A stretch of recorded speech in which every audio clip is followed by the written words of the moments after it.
नमस्कार दोस्तों, स्वागत है आप सभी साथियों का एक स्मार्ट स्टडी पर। साथियों, आज की इस क्लास में विज्ञान के 75 महत्वपूर्ण क्वेश्चंस को देखेंगे। साइंस के ये 75 क्वेश्चंस अगर आज आप देख लेते हैं और इन क्वेश्चनों को पेपर से पहले देखकर जाते हैं, यकीन मानिए दोस्तों, आपके पेपर में ये क्वेश्चंस आपसे ज़रूर देखने को मिलेंगे, क्योंकि ये जो क्वेश्चंस हैं बहुत ही महत्वपूर्ण हैं, अति महत्वपूर्ण है, जो कि आपके पेपर में आपसे पूछे ही जाएंगे। आप चाहे किसी भी एग्ज़ाम्स की तैयारी कर रहे हो, चाहे वो railway, LP, technician, NTPC, group D, JE, RPF, इसके अलावा SSC, CGL, CHSL, MTS, SSC GD, कोई भी स्टेट लेवल की पुलिस की एग्ज़ाम की आप तैयारी कर रहे हो, सिविल सर्विसेज की तैयारी कर रहे हो, सभी एग्ज़ाम्स के लिए बहुत ही ज़्यादा महत्वपूर्ण है। तो चलिए बिना देरी किए हुए क्लास को शुरू करते हैं। आप सभी से रिक्वेस्ट है, क्लास पसंद आए तो वीडियो को एक लाइक और अपने दोस्तों के साथ शेयर जरूर करना। पहला क्वेश्चन है, क्षार वह पदार्थ है जो क्या करता है। सबसे पहले देखिए, अम्ल और क्षार को हम कैसे जानते हैं, तो पीएच पैमाने पर, यानी पीएच स्केल के आधार पर।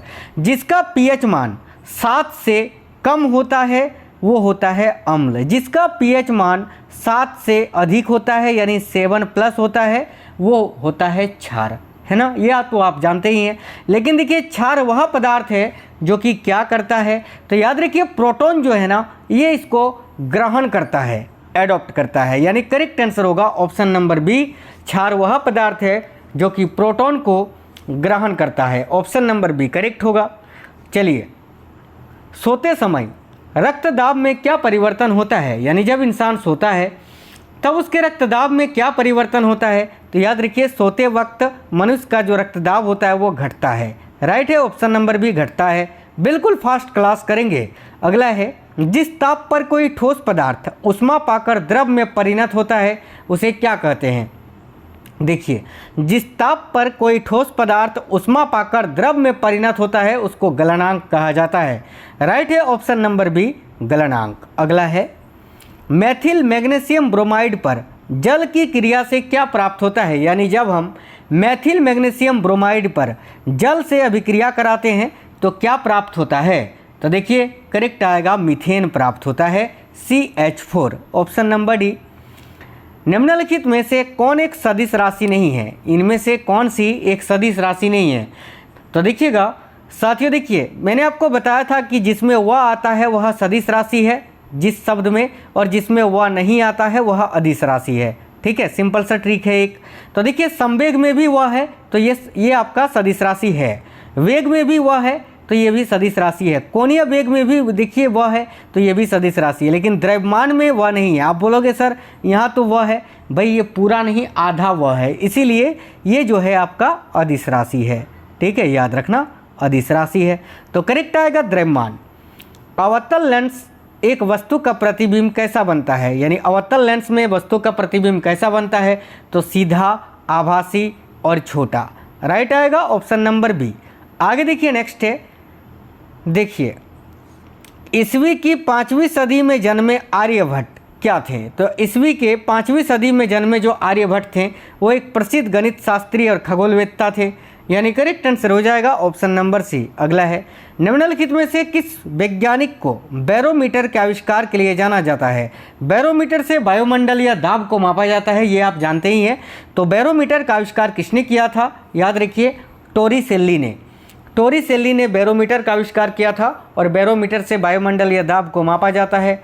अगला है, कार्बनिक यौगिक। देखिए, वह कार्बनिक यौगिक जिनके आणविक सूत्र समान होते हैं लेकिन संरचना अलग होती है क्या कहलाते हैं, तो भाई वह कार्बनिक यौगिक जिनके आणविक सूत्र समान होते हैं लेकिन संरचना अलग होती है उसको क्या कहा जाता है, तो उसको समावयवी बोला जाता है, यानी आइसोमर्स बोला जाता है।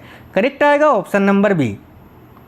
देखिए, नेक्स्ट क्वेश्चन है, निम्न में से कौन अत्यंत नरम खनिज है, इनमें से कौन सा एक अत्यंत नरम खनिज है। आप बोलोगे सर क्वेश्चंस कैसे हैं, तो मैं आपको बता दूं, ये जो क्वेश्चंस का लेवल है ये हार्ड और मॉडरेट लेवल के क्वेश्चन है, मॉडरेट टू हार्ड इसको हम बोल सकते हैं। ठीक है, इजी तो बिल्कुल भी नहीं है। निम्न में से कौन अत्यंत नरम खनिज है, तो देखो करेक्ट आएगा मैग्नीशियम सिलिकेट, ये जो है अत्यंत नरम खनिज है इन सभी में से, तो ऑप्शन नंबर डी करेक्ट होगा। अगला क्वेश्चन है, फैलना और कणों की गति के कारण एक पदार्थ का दूसरे पदार्थ के साथ मिल जाना क्या कहलाता है, तो भाई फैलना और कणों की गति के कारण एक पदार्थ का दूसरे पदार्थ के साथ मिल जाना क्या कहलाता है? तो याद रखिएगा विसरण। विसरण को व्यापन भी बोला जाता है, याद रखिएगा। वह तत्व कौन सा है जो नरम और लोचदार है और विद्युत का चालक भी है? यानी इनमें से वो कौन सा तत्व है जो कि नरम और लोचदार होता है तथा वो विद्युत का चालक भी होता है? तो राइट आएगा धातु, ऑप्शन नंबर बी करेक्ट आएगा साथियों। चलिए नेक्स्ट क्वेश्चन देखिए, वह प्रतिक्रिया जिसमें ऑक्सीकरण और न्यूनीकरण दोनों होता है क्या कहलाता है? तो याद रखिए वह प्रतिक्रिया जिसमें ऑक्सीकरण और न्यूनीकरण दोनों होता है उसको रेडॉक्स प्रतिक्रिया कहा जाता है। रेडॉक्स याद रखना, रेडॉक्स प्रतिक्रिया, ठीक है। वह पदार्थ जो रासायनिक प्रतिक्रिया की गति को धीमा कर देता है क्या कहलाता है? तो भाई वह पदार्थ जो रासायनिक प्रतिक्रिया की गति को धीमा कर देता है उसको बोला जाता है इनहिबिटर, याद रखना इनहिबिटर बोला जाता है, हिंदी में रुकावट डालने वाला इसको बोलते हैं। नेक्स्ट है, जब अम्ल की सांद्रता उसे निष्क्रिय कर निर्धारित किया जाता है तो उसे क्या कहते हैं? तो भाई जब अम्ल की सांद्रता को उसे निष्क्रिय कर निर्धारित किया जाता है तो उसे संक्रमण की स्थिति बोला जाता है, ऑप्शन नंबर ए करेक्ट आएगा। नेक्स्ट है, इलेक्ट्रॉन का सबसे बाहरी परमाणु क्या कहलाता है? काफ़ी इंपॉर्टेंट क्वेश्चन है, याद रखिए इलेक्ट्रॉन का सबसे बाहरी परमाणु जो होता है वो संयोजकता इलेक्ट्रॉन या संयोजन इलेक्ट्रॉन कहलाता है। संयोजन इलेक्ट्रॉन यानी जिसको हम बोलते हैं वैलेंस इलेक्ट्रॉन। अगला क्वेश्चन है, पानी के उबलते बिंदु और हिमांक बिंदु की तब क्या स्थिति होगी जब इसमें खाद नमक को मिलाया जाएगा? तो भाई पानी के उबलते बिंदु और हिमांक बिंदु की तब क्या स्थिति होगी जब इसमें खाने के नमक को मिलाया जाता है? तो देखिए करेक्ट आंसर होगा साथियों यहाँ आपका कमी होगी, यानी उबलते बिंदु और हिमांक बिंदु दोनों में ही कमी होगी, option number C right answer होगा। अगला, वॉशिंग सोडा की रासायनिक फार्मूला क्या है? तो वॉशिंग सोडा का यानी धोने वाला सोडा, धावन सोडा का रासायनिक सूत्र क्या होता है? तो देखिए होता है Na2CO3 with 10H2O, option number D correct आएगा, sodium carbonate with 10H2O। Vitamin शब्द का प्रयोग सर्वप्रथम 1911 में किया गया था, किसने किया था ये पूछा जा रहा है। तो भाई विटामिन शब्द का सर्वप्रथम प्रयोग 1911 में हुआ था, पहली बात ये आपको याद रखना है। और किसने किया था सबसे पहले इस विटामिन शब्द का प्रयोग? तो सी फंक ने, ऑप्शन नंबर ए करेक्ट है। किस कवक के कारण मनुष्यों में गंजेपन का रोग हो जाता है? तो देखिए गंजेपन का रोग किस कवक के कारण होता है? तो याद रखना टीनिया कैपिटिस नामक कवक के कारण। टिटनेस रोग के कारण मनुष्य का कौन सा अंग प्रभावित होता है? तो याद रखिएगा टिटनेस रोग के कारण मनुष्य का कौन सा अंग है जो प्रभावित होता है? तो भाई तंत्रिका तंत्र, ऑप्शन नंबर ए। फाइलेरिया जिसे हाथी पांव भी कहते हैं इसमें क्या होता है? तो फाइलेरिया जिसे हाथी पांव भी कहते हैं उसमें ये सभी कारण होते हैं, जैसे कि पैरों में सूजन आ जाती है, वृषण कोषों में सूजन आ जाती है, इसके अलावा शरीर के अन्य भागों में भी सूजन आ जाती है। अगला है अतिसार जो घरेलू, इनमें से दो देखिए दो है, मक्खी आंत, मक्खी फेफड़ा। तो ये जो दो रिक्त स्थान है दोनों में से ये कोई एक ऑप्शन आएगा जिसमें इस रिक्त स्थान, दोनों रिक्त स्थान को पूरा करेगा। तो देखिए अतिसार रोग जो घरेलू किसके द्वारा प्रसारित होता है और जिससे में घाव हो जाता है, बच्चों में यह अधिक होता है। तो देखो जो अतिसार रोग है ना ये साथियों घरेलू मक्खी के काटने से होता है। तो ये जो रिक्त स्थान है यहाँ पर मक्खी आएगा, ठीक है। तो भाई मक्खी यहाँ पर हम लिख लेते हैं, मक्खी एक तो हो गया यहाँ। और इसमें कहाँ पर घाव हो जाता है? तो आंत में, आंत इंसेंटिन याद रखना है, ठीक है। इंटेस्टिन यानी आंत में जो है घाव हो जाता है और ये घरेलू मक्खी के काटने से होता है। तो ऑप्शन नंबर ए जोड़ा होगा, पहला वाला रिक्त स्थान पे मक्खी आएगा और दूसरे वाले में आंत आएगा, ऑप्शन नंबर ए करेक्ट है। निम्न में से कौन सी बीमारी देखिए हेलमिंथस के कारण होती है? तो भाई हेलमिंथस के कारण होने वाली जो बीमारी है वह साथियों याद रखना करेक्ट आंसर हो जाएगा यहाँ आपका ऑप्शन नंबर सी, अतिसार और फलेरिया ये दोनों, ठीक है। आगे देखिए टर्नर सिंड्रोम रोग महिलाओं में होता है और इस रोग में महिलाओं में क्या होता है? तो टर्नर सिंड्रोम रोग जो कि महिलाओं में होता है, इस रोग में साथियों महिलाओं में क्या होता है कि गुणसूत्रों की संख्या 45 हो जाती है। वैसे गुणसूत्रों की संख्या 46 होती है, लेकिन टर्नर सिंड्रोम में एक गुणसूत्र कम हो जाता है, 45 हो जाता है, ठीक है, महिलाओं में याद रखना। अगला क्वेश्चन है क्लीनेफिल्टर सिंड्रोम रोग पुरुषों में होता है और इस रोग में पुरुषों में क्या होता है? तो महिलाओं में एक घट गया था ना क्रोमोसोम, इसमें एक बढ़ जाएगा, यानी क्रोमोसोम होता है 46 तो इसमें 47 हो जाएगा, करेक्ट है, ऑप्शन नंबर ए। गुणसूत्रों की संख्या 47 हो जाती है। साथियों क्वेश्चंस बहुत ही अच्छे हैं और बहुत ज़्यादा पूछा जाता है। निम्न में से कौन सा मनुष्यों में होने वाला आनुवांशिक रोग नहीं है? तो भाई देखिए, हीमोफीलिया भी आनुवांशिक रोग है, वर्णाधाता भी आनुवांशिक रोग है, क्लिनेफेल्टर सिंड्रोम जो जिसके बारे में अभी बताया मैंने, यह भी आनुवांशिक रोग है, लेकिन एड्स जो है ये आनुवांशिक रोग नहीं है। तो ऑप्शन नंबर डी करेक्ट होगा। निम्नलिखित युग्मों में से कौन सा युग्म सुमेलित नहीं है, यानी कौन सा जोड़ा गलत है। तो देखिए, रोंटगन ने एक्सरे का खोज किया था, गुरुत्व का नियम न्यूटन ने दिया है, पास्चर ने जीवाणुओं का अध्ययन किया था। तीनों सही है, लेकिन ऑप्शन नंबर सी फेराडे गैसों का प्रसार, ये गलत है। फेराडे का संबंध जो है इलेक्ट्रोलाइसिस से है, तो ये आपका गलत जोड़ा है, तो यही आंसर होगा, यानी ऑप्शन नंबर सी करेक्ट होगा। अगला क्वेश्चन है, लोगरिदम सारणी की खोज किसने की थी। तो वह लोगरिदम सारणी की खोज की थी जॉन नेपियर ने। वेरी वेरी इंपॉर्टेंट क्वेश्चन है, याद रखना, जॉन नेपियर। अगला क्वेश्चन है, ब्लेज पास्कल का संबंध निम्न में से किससे है। तो ब्लेज पास्कल ने किसका आविष्कार किया था, कैलकुलेटर का, राइट है ऑप्शन नंबर सी। अगला है, कायरोलॉजी किसके अध्ययन से संबंधित है। ध्यान से देखिए, कायरोलॉजी के अंतर्गत हाथों का अध्ययन होता है, हाथ, हैंड्स। अगला है, निम्न में से किसे फिलोस्फर वुल कहा जाता है। तो फिलोस्फर वुल इनमें से किसको कहा जाता है, याद रखिएगा साथियों, जिंक ऑक्साइड को, यानी राइट आएगा option number C, zinc oxide को फिलोस्फर वुल के नाम से जाना जाता है। इलेक्ट्रोलाइसिस कमी की प्रक्रिया कहाँ होती है। तो देखिए, इलेक्ट्रोलाइसिस कमी की प्रक्रिया हमेशा कैथोड में होती है, याद रखिए। अगला क्वेश्चन है, एक्जोथर्मिक प्रतिक्रिया के फलस्वरूप क्या होता है। तो भाई एक्जोथर्मिक प्रतिक्रिया के फलस्वरूप क्या होता है, तो गर्मी विकसित होता है या गर्मी विकसित करता है, ये याद रखना। निम्नलिखित में से कौन से तत्व सभी जैव यौगिकों में पाए जाते हैं। तो इनमें से कौन सा तत्व है जो सभी जैव यौगिकों में पाया जाता है, बहुत ही इंपॉर्टेंट क्वेश्चन है, याद रखिए। करेक्ट आंसर यहाँ आपका क्या हो जाएगा साथियों, सभी जैव यौगिकों में क्या पाया जाता है, तो ऑक्सीजन नहीं होगा, कार्बन होगा। ऑप्शन नंबर सी यहाँ आपका करेक्ट आंसर हो जाएगा, याद रखिएगा, कार्बन। ठीक है, चलिए आगे देखिएगा। देखिए, सभी जैव यौगिकों में पाया जाता है, जैव यौगिकों में पाया जाता है, जैव यौगिकों में, जीवन, जीवों में अगर पूछे ना यहाँ जीवों में, तो फिर आपका ऑक्सीजन हो जाएगा। जैव यौगिक पूछ रहा है तो कार्बन होगा, याद रखना। चलिए नेक्स्ट क्वेश्चन देखिए, निम्नलिखित में से कौन सा कोक यानी बुझा हुआ पत्थर का कोयला साधारण और सामान्य प्रकार का होता है। तो साधारण और सामान्य प्रकार का जो कोयला होता है वो होता है bituminous, option number C correct आएगा। एसिटिलीन गैस का आविष्कार किसने किया था। तो देखिए, एसिटिलीन गैस का आविष्कार किसने किया था, तो भाई बार्थेलट ने, राइट है साथियों, ऑप्शन नंबर ए। अगला क्वेश्चन है, मेलोनोमा बायोप्सी तकनीक पर कटिंग बैक का प्रयोग किस बीमारी के उपचार में किया जाता है। तो मेलोनोमा बायोप्सी तकनीक पर कटिंग बैक का प्रयोग किस बीमारी के उपचार में होता है, याद रखना, त्वचा के रोग में, त्वचा रोग करेक्ट आएगा साथियों। आगे देखिए, एम हेल्थ क्या है। तो भाई देखिए, एम हेल्थ जो है ये क्या है, तो मोबाइल हेल्थ केयर डिवाइस है एक, ऑप्शन नंबर ए करेक्ट होगा। निम्नलिखित में से कौन सा ठोस का गुण है। तो कोई भी सॉलिड का गुण इनमें से कौन सा एक है, तो ऑप्शन नंबर बी कि निश्चित आकार होता है।